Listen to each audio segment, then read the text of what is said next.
I'm a simple girl. Always have been. The first time I fell in love, my best friend told me, if a guy's a player, just get a new one. I took her advice to heart. My first boyfriend wasn't exactly faithful. He had this inseparable girl bro always hanging around. So I found another one. My second boyfriend wasn't great either. He practically lived in bars, and his phone was a graveyard of pretty girls' numbers. So I found another one. The third was still hung up on his old flame, a girl he could never forget. Just as I was about to start the hunt for number 4, my best friend kicked down my door and screamed at me, her voice cracking with desperation. The whole point of get a new one is that you dump the old one first? I just stared at her blankly. Oh, well, which one do you want? I can give you one. Growing up, I did what my parents told me. Now that I'm older, I do what my best friend Zoe tells me. My life has been a straight line of studying and exams. So, when I finally got into college, I decided it was time to spread my wings, challenge myself, get a boyfriend. I inherited my parents' good looks, so I wasn't exactly lacking in that department, but I had zero idea what to look for in a guy. For that, I consulted the expert, Zoe. She was trying on a new dress in front of the mirror, casually imparting all her wisdom. Guys are like dogs, Thea. You're too nice to them, and they don't know what to do with it. The best way to handle them is to keep them on their toes. A little pushback, then a little affection. Oh, and don't ever try to change a guy. If he's a player, just replace him. Keep replacing them until you find one you like. I sat on a small stool, dutifully taking notes and nodding thoughtfully. I sort of got it, but maybe not completely. If you're not satisfied, replace him. And so, just as I was getting ready to find my fourth replacement, my first one found me. He cornered me, his voice tight with anger. Thea, who are those two guys? Why are they telling everyone you're their girlfriend?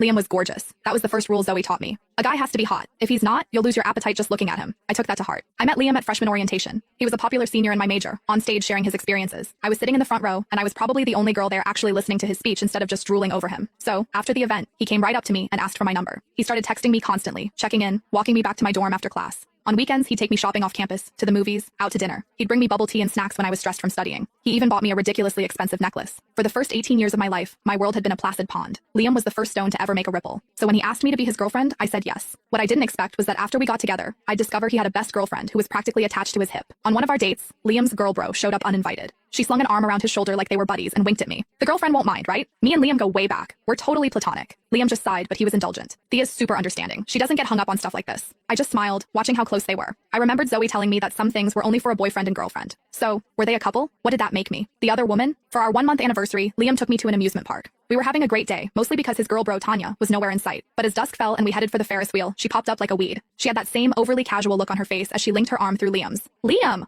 What a coincidence. You're here too? He smiled at her. Tanya, what are you doing here? Did you come by yourself? Yup, she said, her voice tinged with something sour. You know me. I can't stand hanging out with other girls. There's so much drama, and the guys were all busy today. They stood there chatting as if I didn't exist, as if I were just a stranger passing by. Finally, Liam seemed to remember me, though there wasn't a hint of apology on his face. Thea, Tanya's here by herself. Why don't we let her join us? At that, Tanya finally looked at me, plastering a look of regret on her face. Oh, the girlfriend. I didn't even see you there. You're not mad, are you? Tanya let out a little hiss. Liam and I are just friends. You really don't need to be so jealous about everything. I hadn't even said a word, and she was already painting me as the crazy, jealous girl. I smiled sweetly and shook my head. It's fine. I know you don't get along with other girls. The more the merrier. Tanya's expression flickered, as if she could tell I was being passive-aggressive.